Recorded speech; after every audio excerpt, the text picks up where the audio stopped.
Hello and welcome to this EM360 podcast. My name is Susan Walsh. I'm the fixer of dirty data and I'm delighted to be your host on this podcast. I'm the founder and MD of the Classification Guru, a specialist data classification, taxonomy customization and data cleansing consultancy. Now, in today's episode, I am joined by Mark Van De Wiel, Field CTO at Fivetran, and we are here to talk about the top takeaways from today's Modern Data Stack Roadshow and answer the question, is the modern data stack dead? So welcome, Mark. Thank you so much for joining me. Thank you. Very happy to be here. Why don't you tell us a little bit about yourself and your background? Absolutely. So my name is Mark Van De Wiel, as you said. My job title at Fivetran is Field CTO. I joined Fivetran as part of the HVR acquisition back in October of 2021.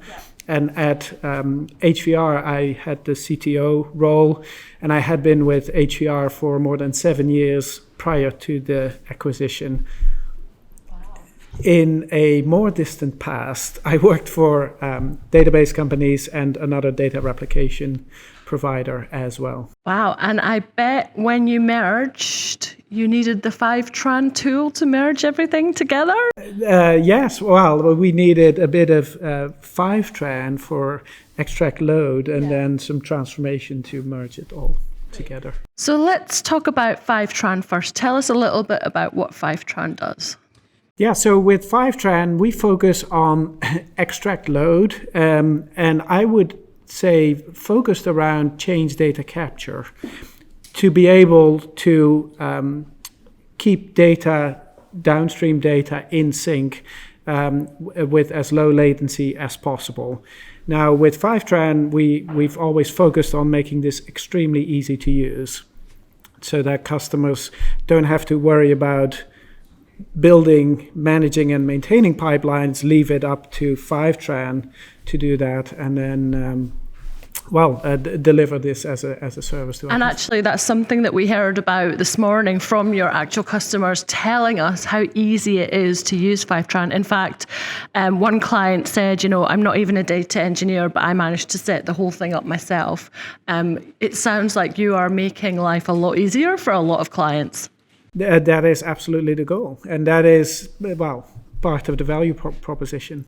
Now, something else that was mentioned this morning was that maybe you perhaps created the modern data stack terminology. Is that true? Yes, we had a discussion at the Modern Data Stack conference in San Francisco a couple of months ago. And one of the questions was centered around the origin of the modern data stack as a phrase or as a term.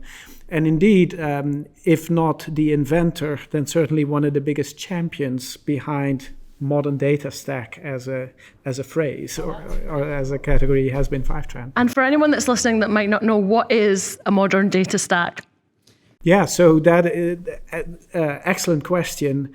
A modern data stack is described or has a number of attributes, but it's all centered around cloud-based analytics. One could say the modern data stack started with Redshift back in 2012 when Amazon launched or AWS launched Redshift. But it's a data platform, it's analytics tools, it's tools to feed the data, right? Fivetran, we like to think we're part of the modern data stack, but then also technologies to then utilize and leverage the data. So whether it's machine learning capabilities, whether it's visualization, business intelligence. There was talk about reverse ETL. There's data catalogs, like essentially the tools that really round out the platform as a data analytics platform for the masses. Yeah, as a non-technical person, the visualization in my mind is that it's lots of different things just kind of stacked on top of each other in one place. Right. Yes, exactly. Yeah, absolutely. There is, of course, the data storage, then the processing of it, and then ultimately it's like, okay, so do you want to visualize it in charts or in a tabular format, whatever. Yeah. And you had a great session this morning talking about, is the modern data stack dead? So tell us, is it dead? Well, that is indeed, that was the crux of the keynote presentation. Is it dead or not? And I took a view into history, and I considered data analytics that we all perform as businesses, as organizations.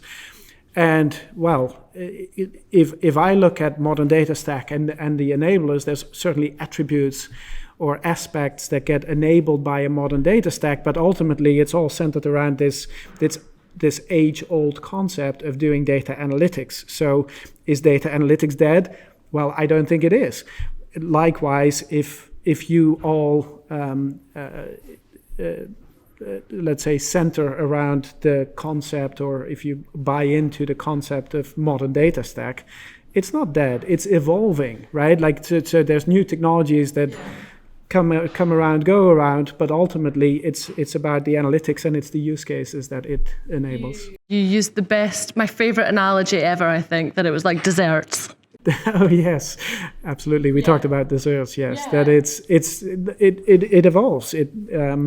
It's the experience ultimately that kind of describes. It's really good visualization for people to understand quite quickly. But there's also talk of the postmodern data stack. So is that just a fancy word, or is there some meaning behind that? Well, so this was shown as part of the presentation on the slide. Like somebody had posted on LinkedIn, I think. Something about, questioning essentially, is the modern data stack dead? And sure enough, it said as part of their job title, like founder of the Postmodern Data Stack company. Yeah. So of course, there is a narrative you want to drive, if you, like, depending on what your company does and what business you're in.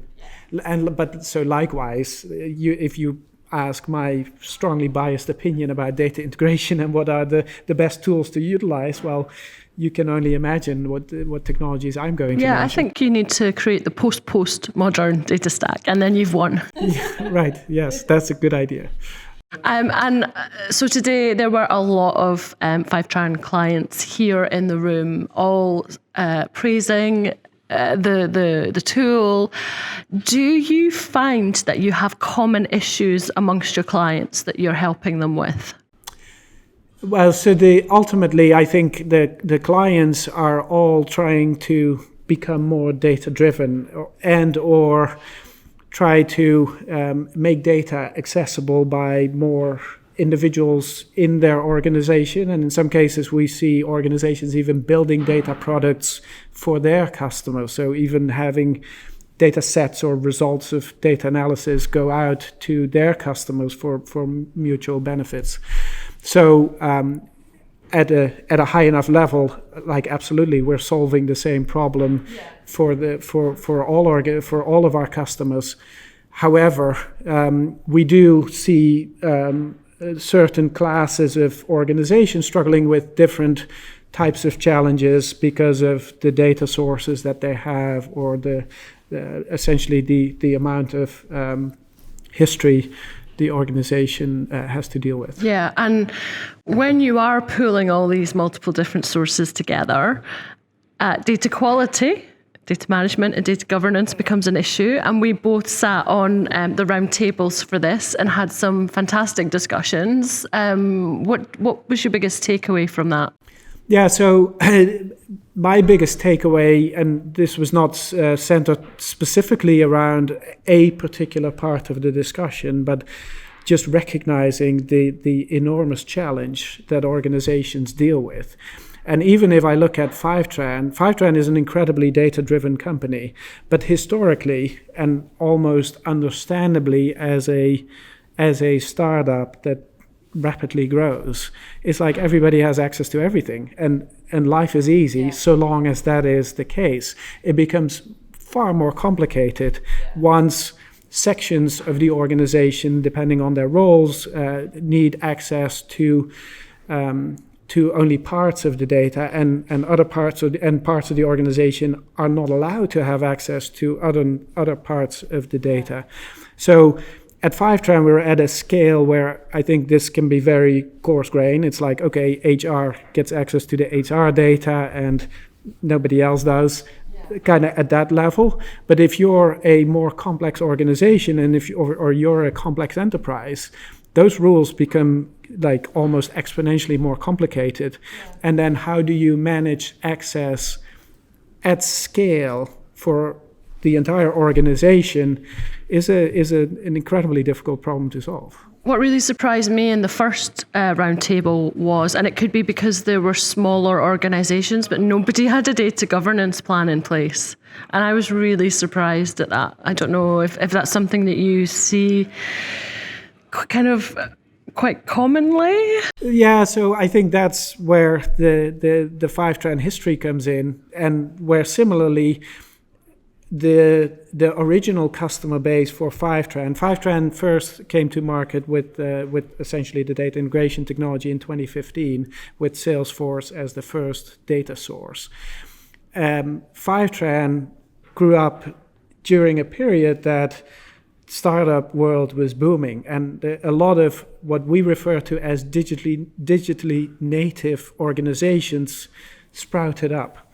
And digitally native organizations, I feel, are in a very similar position to Fivetran, where it's like, well, we all have access to everything. So yes, we can build this quickly, and well, data governance, ultimately, once we grow up, we need data governance. But indeed, so that's why I feel like during our first roundtable discussion, we might have had more of those digitally native organizations at the table, whereas in the second discussion there was certainly more longer term companies around the table as well. Yeah. Any other insights that were surprising to you in through the discussions? Surprising and not surprising. So there was one. There was one aspect that I think, which talks about data quality, and specifically an area, of course, where you play in as well, and like the challenges organizations deal with to get data in a consistent and standardized format.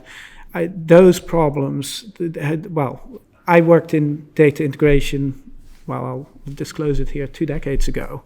And I worked on technology to help solve that problem, matching and merging of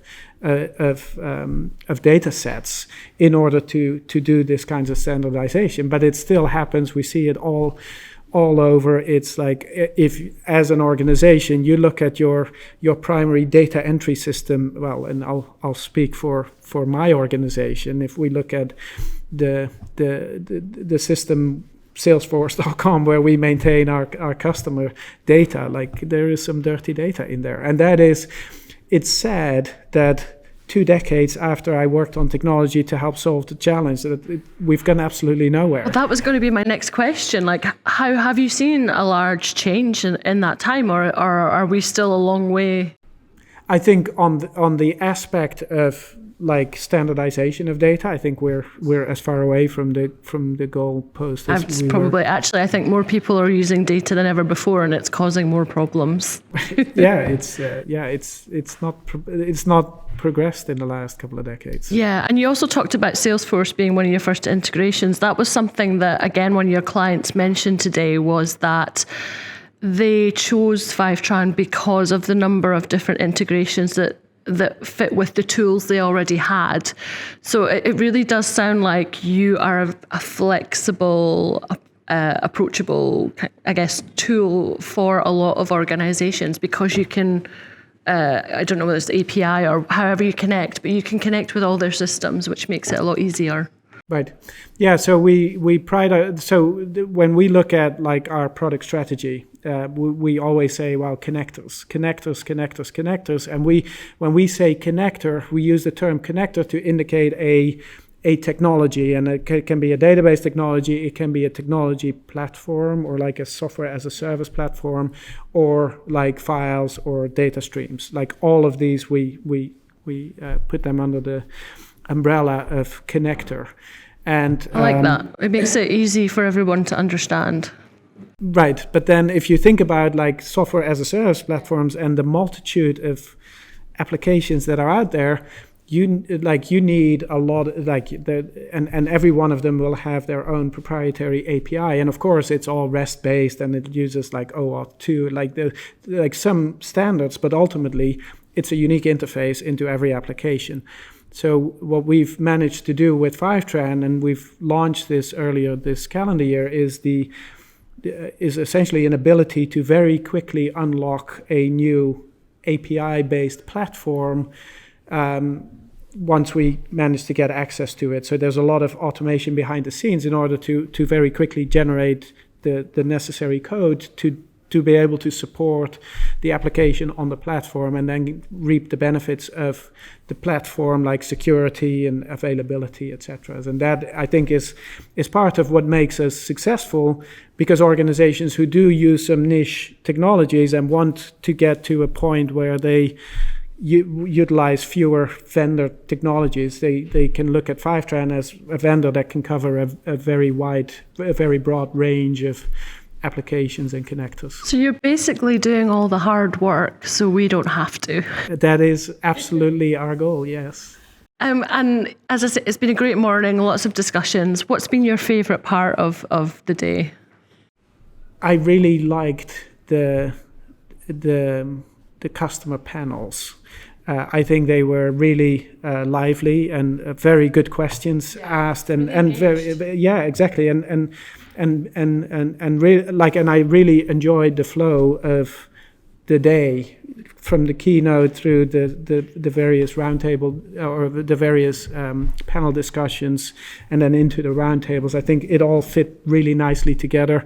The roundtables are always very exciting because you hear from individuals who don't necessarily show up on stage, but absolutely have incredibly valuable contributions to make. Yeah. I think for today's session, if you want me to pick a favorite, I think the panel discussions were. Love that. I think, you get people who've never met each other before, but yet at both roundtables, everyone shares common problems that everyone's facing, and it kind of makes each other feel good. It's like a therapy session. You get to talk about everything. And as well as fantastic content today, I have to say I always judge an event by the food. And I can't not tell everybody how amazing the food was here today. It's like the best food I've ever had at an event. So you've managed to do a completely 360 satisfaction rate from myself, and I'm very hard to please. So thank you very much. Is there anything else that you would like to talk about, tell the listeners before we leave? I was asked a question during the panel discussion about, like, what do you think is the most boring part of, or the least interesting or the fluff. The word fluff was used, right? So which has a negative connotation. And I mentioned, so my job title has technology in the middle of it. I mentioned that I thought that technology is the least interesting part of this space because ultimately it's around the use cases. So what I'd like the listeners to, or what I would encourage the listeners, is think about the different use cases that may be specific to your industry or your organization that you could come up with or that you could solve or address using data that your organization has or has access to, and share those use cases. I'd love to see lots of use cases being discussed, because ultimately I said the technology itself is the fluff. It's the least interesting part. I think it's the use cases. Those are the interesting parts. And again, I love that. I do a lot of events, and the most popular part of events is always customer sharing of knowledge and exchanging of stories, and that is great advice. Is there a place that they can share that, like Twitter, LinkedIn, your website, or?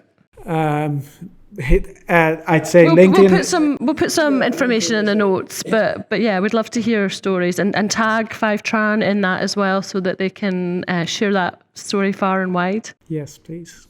Well, thank you so much, Mark, for today. That has been amazing insights from you, and thank you for such an amazing event. It really has been fantastic. Thank you, everyone who's listened to our conversation. If you'd like more information on what we've been discussing today, make sure you head to fivetran.com. We will be back next week with another episode in our podcast series. But until then, please make sure you subscribe to this podcast on all the major platforms. Follow the conversation on our socials at EM360 Tech on Twitter and LinkedIn. And for more great daily content, head over to the em360tech.com website. Thanks very much.